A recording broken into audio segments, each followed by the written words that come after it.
श्रीमते रामानुजाय नमः। श्रीमते निगमान्तमहादेशिकाय नमः।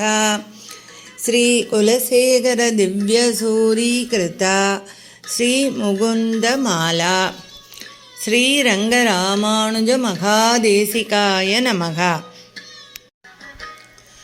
कुष्यते यस्य नगरे रङ्गयात्रा दिने दिने दमगं शिरसा वन्दे राजानं कुलशेखरम्। श्रीवल्लभेदि वरदेदि दयापरेदि भक्तप्रियेदि भवलुण्डनगोवितेदि नादेति नागशयनेदि जगन्निवासे द्यालाबनं प्रतिपदं गुरु मे मुकुन्द।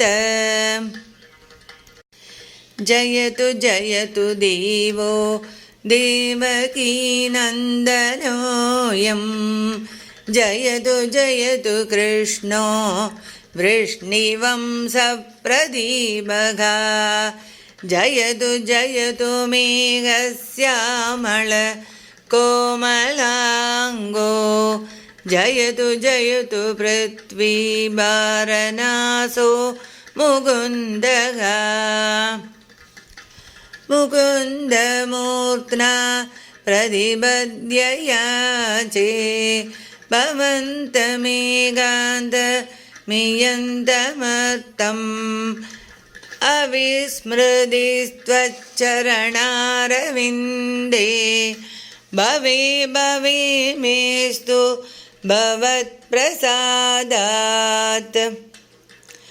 नाहं वन्दे तव चरणयोर्मन्त्व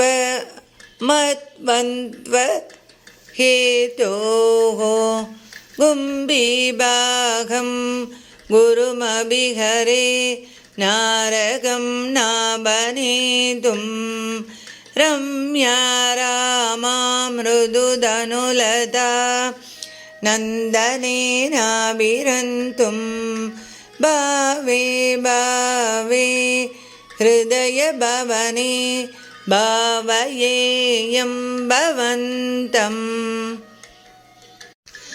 नास्ताधर्मे नवसुनिचय नैव कामोपभोगे यद्यद्भव्यं भवतु भगवन् पूर्वकर्मानुरूपं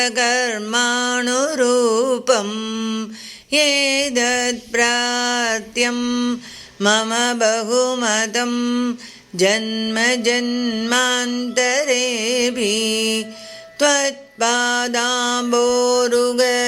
युगगता निश्चला भक्तिरस्तु।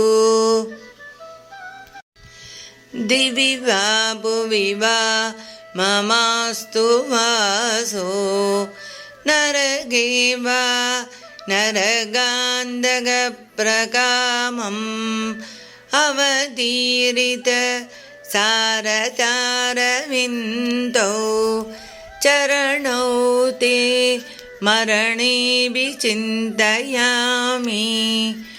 कृष्ण त्वदीयपदपङ्कज बञ्जरान्तम् अद्यैव मे विशतु मानसराजहंसः प्राणप्रयाणसमये गभवादभित्तैः कण्डावरोदनविधौ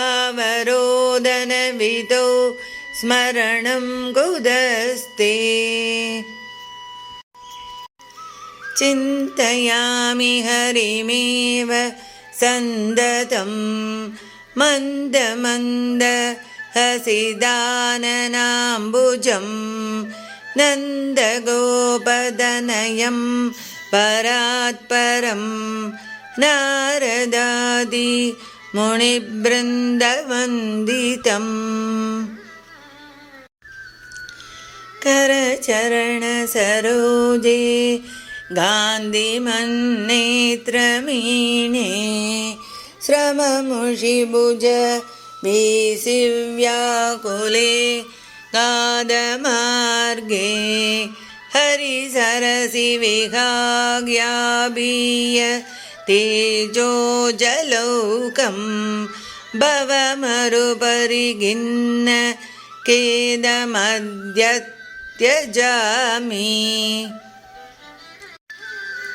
सरसि जनयने ससङ्गचक्रे मुरविधिमा विरमस्व चित्तरन्तुं सुखतरमपरं न जातु जाने हरिचरण स्मरणामृतेन तुल्यम्.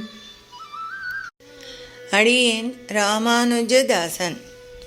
लोका समस्ता सुखिनो भवन्तु. सर्वे जना सुखिनो भवन्तु.